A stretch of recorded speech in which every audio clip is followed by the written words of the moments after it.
So we are the Atkins family. My name is Daniel Atkins, and this is Lindsay Atkins, my awesome wife. And we have been married, well, we just had our ninth anniversary. I keep getting messed up with that because we've been married 8 years technically, starting our ninth year.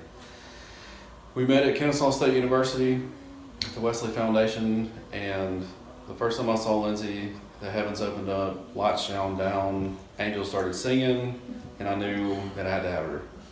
Fortunately for me, that was part of God's plan because I won. So here we are. We have lived in Chattanooga, Tennessee now for 4.5 years.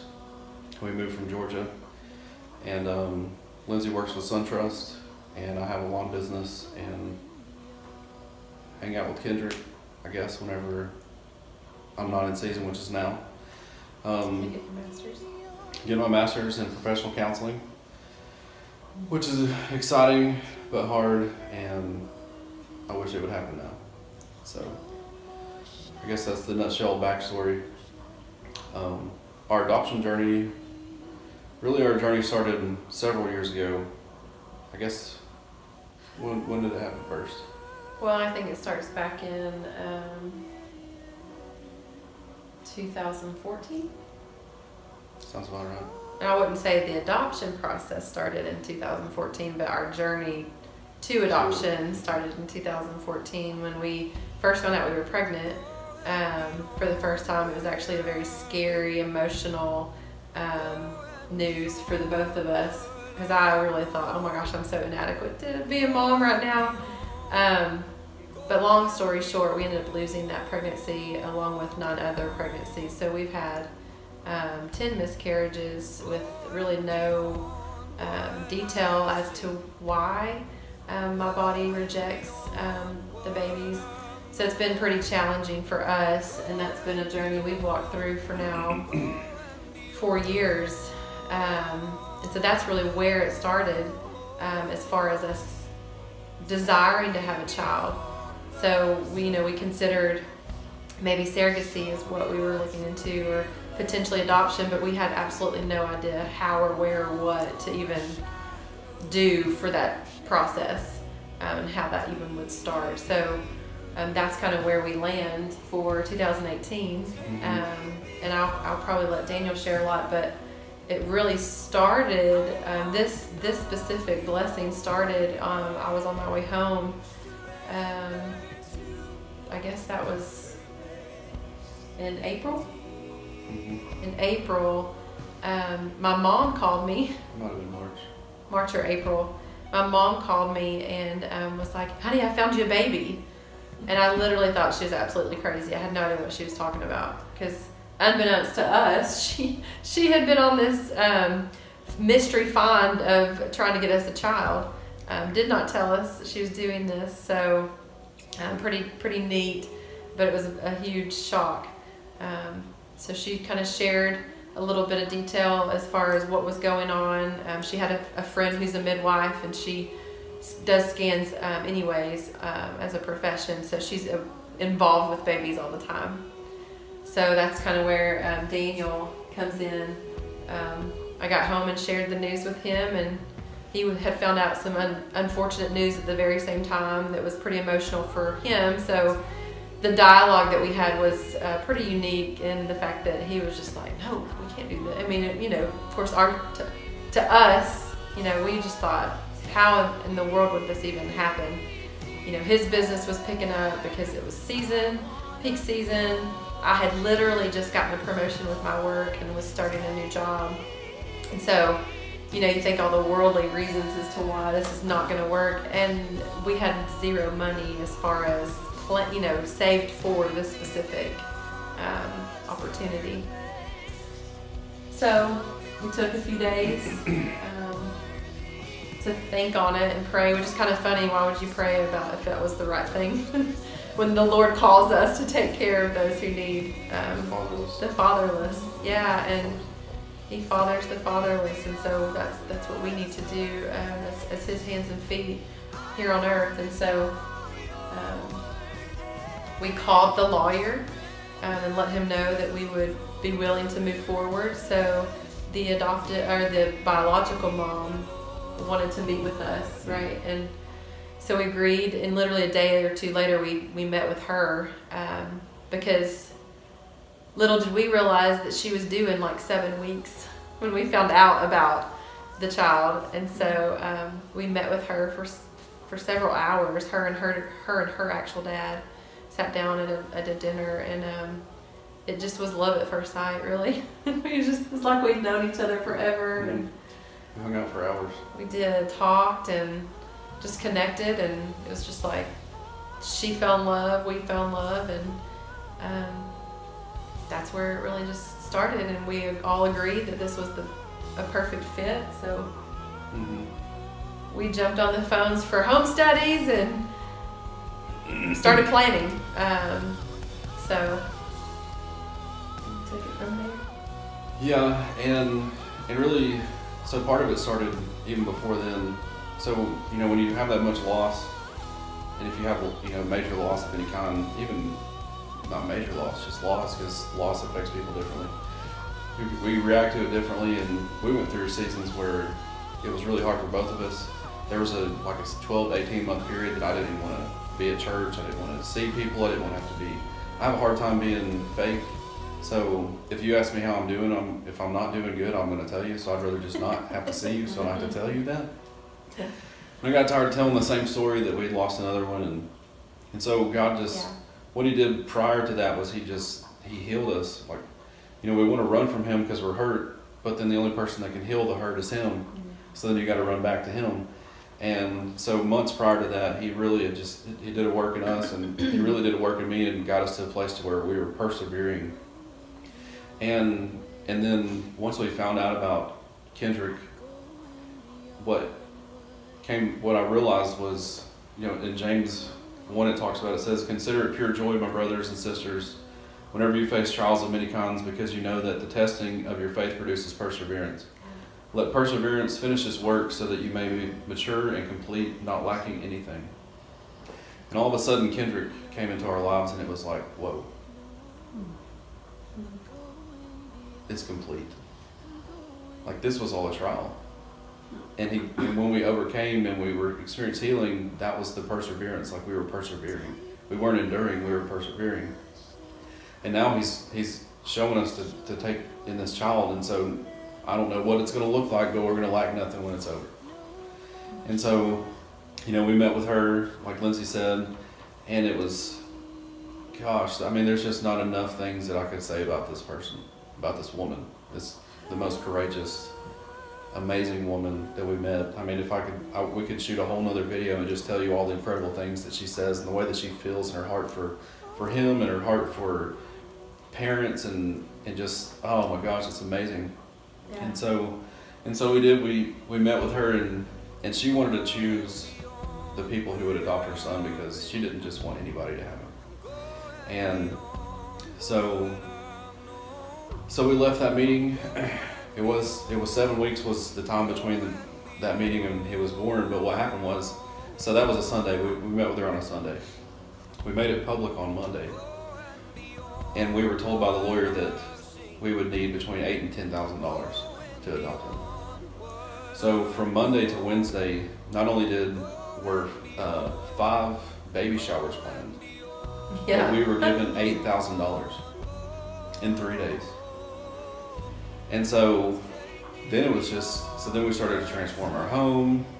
We started receiving packages upon packages upon packages. I mean, it was crazy. Unbelievable. I mean, and when I say lack nothing, that's Pastor Kevin loves to talk about, lack is not our problem. I mean, because God could have just given us a son, and we could have footed the bills and paid for his clothes and his furniture. But he was like, no, I want you to lack nothing, because you persevered in this trial. And so to date, he's provided every penny of financing that we needed. Bought all of his furniture. We're just now buying clothes for the first time, and he's 6 months old. We've just bought diapers for the first time. Pretty much the only thing that we've paid for is formula, and we've paid for daycare. He's provided everything.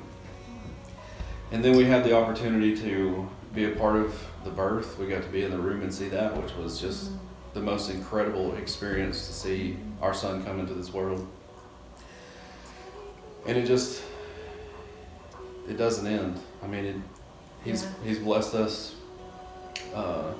blessed my business, blessed her and her business.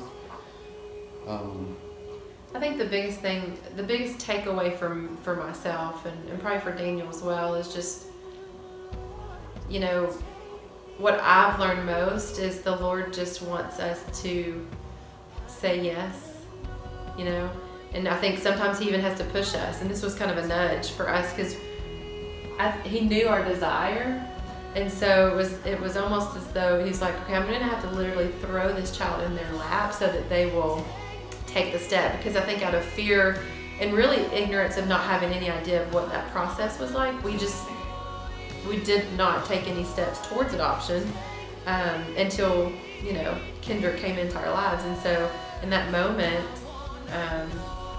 we just said, why would we say no to this? And then the floodgates opened. Mm-hmm. You know, even when we found out that the adoption was going to be more than what expected, I mean, we had people who committed to say, we will help you with this, and it was taken care of, and we're so grateful for the blessing and the people that the Lord has used to bring in the resources and the love and the support, and even today, so in Tennessee, you know, the adoption takes a while, it's a process, and so as of today, we got to go and get sworn in, and Kendrick was named an Atkins, which is made it all official, which was really special, just to see the work that God has completed, and all it is just a simple act of obedience to say, yes, I will do this, and our lives have just evolved and been just turned upside down. Yeah, totally. And we got to sit in the judge's chambers this morning and share the same story. Like, we just get to testify everywhere we go, all the time, because everybody loves babies.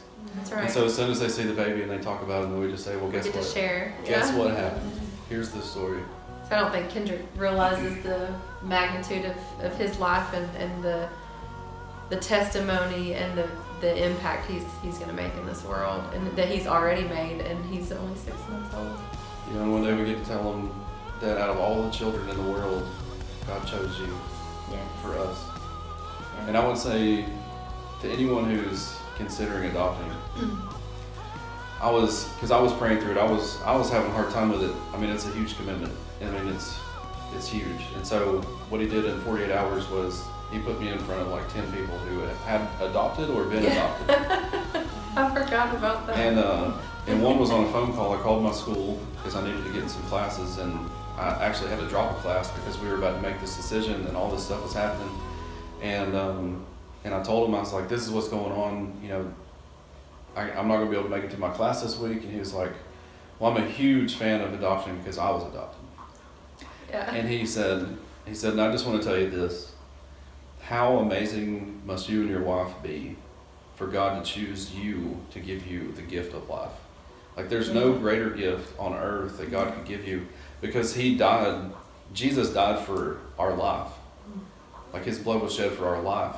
And so if He's willing to give you the most priceless thing that He has, like, how amazing must you be?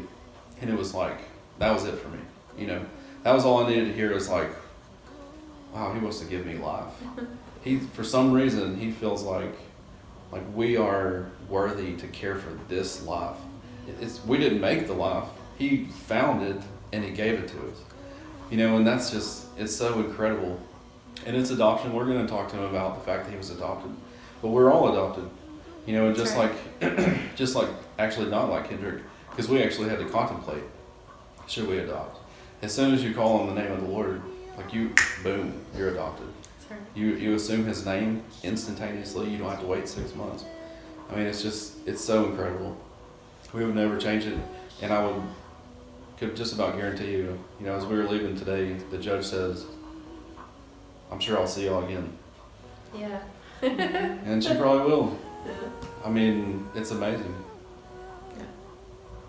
So that's our story. So Kendrick, his full name is now Kendrick Rain Atkins, and we had taken several days, many hours, lots of nights to try to think of a name. We wanted it to be very unique, but also very meaningful. And so one of the things that Daniel was really big on was warrior. And so we were researching, and we came to, I clicked on something, we found a name, I don't even remember what the name was, and we liked it, but then I clicked on something that said similar names, and so then that's when I actually found Kendrick. And I had never heard of the name Kendrick, and actually there's apparently someone famous with that name that we've now found out about, a rapper, but we came to the conclusion Kendrick was absolutely going to be his name. Then we went to church the next day, and Pastor Kevin had a message called Train to Reign, and he was talking about kingdoms and just warriors and royalty, and Kendrick actually means royal ruler and champion. And so when he kept saying train to reign, I looked over at you, right? I looked over at Daniel and I was like, Kendrick Rain. I was like, that's what his name means. And I was like, champions are trained. Yeah. Train to reign. Yeah. Champions are trained to reign. Kendrick Rain. Yes. And it was just like, that was it. That was it. And that was actually the day we were going to meet with the biological mom to talk about whether or not this was going to be officially. And what was interesting about that is she had not named him yet. She was just calling him little boy. Yeah. And so she wanted to reserve the name for the parents. And so when we met with her, she asked us if we had come up with a name yet. And so we got to tell her that. Yeah. And so we just wanted to have the chance. Like, we wanted him to know that he's royal, not just because we say so, but because it's in his name. That's right. And so He belongs to the king. Mm-hmm. He's a king's kid. Mm-hmm. So, royal ruler and champion, Kendrick Rain. That reigns. Atkins. Yeah.